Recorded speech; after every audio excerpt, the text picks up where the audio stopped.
26-এ BJP সরকার আসলে পাতালের ভেতরে থাকো না কেন পাতাল খুঁড়ে জেলের ভাত খাওয়াবো বললেন শুভেন্দু অধিকারী। কোন প্রসঙ্গে বললেন অবশ্যই শুনে নিন পুরো ভিডিওটা। ঘষে ঘষে কেটে মেরেছে, যেভাবে কাশ্মীরে হিন্দু বেছে বেছে তাদের বস্ত্র সরিয়ে গোপনাঙ্গ দেখে তারা হিন্দু দেখে খুন করেছে, ঠিক একই ভাবে বিজয় ভূঁইয়াকে একটা সবল লোককে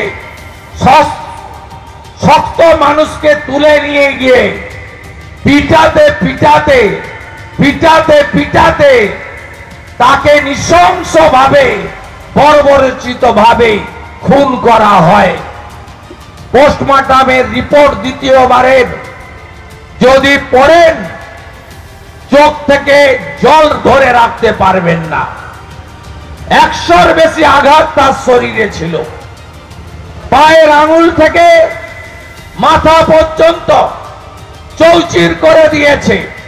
এরা আর যাই হোক মানুষ হতে পারে না, এমনকি এদের যদি পশুর সঙ্গে তুলনা করা হয় তাহলে পশুকেও লজ্জা দেওয়া হবে। এই হলো এখানকার তোলামূলের লোক। চ্যালেঞ্জ হিসেবে নিয়েছিলাম যে বাচ্চাতে গুলি বোমার আওয়াজ, এলাকা দখলের লড়াই, উন্নয়নের কাজ বন্ধ, একদলীয় শাসনতন্ত্র, বুথ লুট, এক দলের এজেন্ট, এই জিনিস পার্মানেন্ট বন্ধ করব।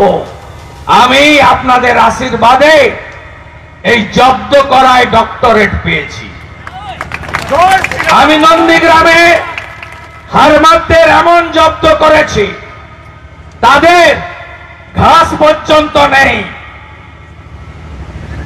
লক্ষ্মী পুজোর দিন 2022 মমিনপুর ইকবালপুরে হিন্দুদের উপর আক্রমণ করেছিল।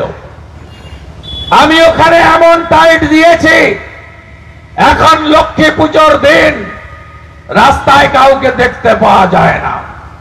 2023 উত্তর দিনাজপুরের ডালখোলা, হাওড়ার শিবপুর, হুগলির রিসড়া, সেখানেও একই জিনিস করেছিল। রামনবমীর দিন ঠান্ডা করে দিয়েছি পার্মানেন্ট। মোথাবাড়িও ঠান্ডা আর মুর্শিদাবাদকেও পার্মানেন্ট ঠান্ডা করার কাজ আমরা করব।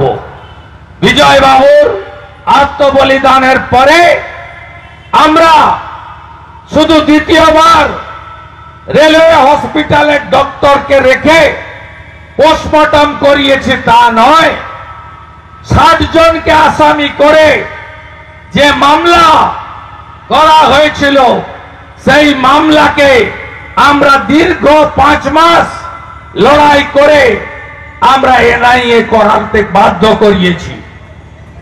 অনেকে গেছে, বাকিরাও ব্যাগ গোছাচ্ছে। কেউ ছাড় পাবে না। শুধু ছাড় পাওয়া নয়, চার্জশিট করিয়ে সমস্ত উইটনেসদেরকে, যারা এখানকার নেতা আছেন, উত্তম সম্রাটদের দায়িত্ব প্রত্যেকটা সাক্ষীকে ঠিক রাখতে হবে এবং এদেরকে 14 বছর মিনিমাম জেলের ভিতরে রাখতে হবে। তার ব্যবস্থা আমাদের নিতে হবে।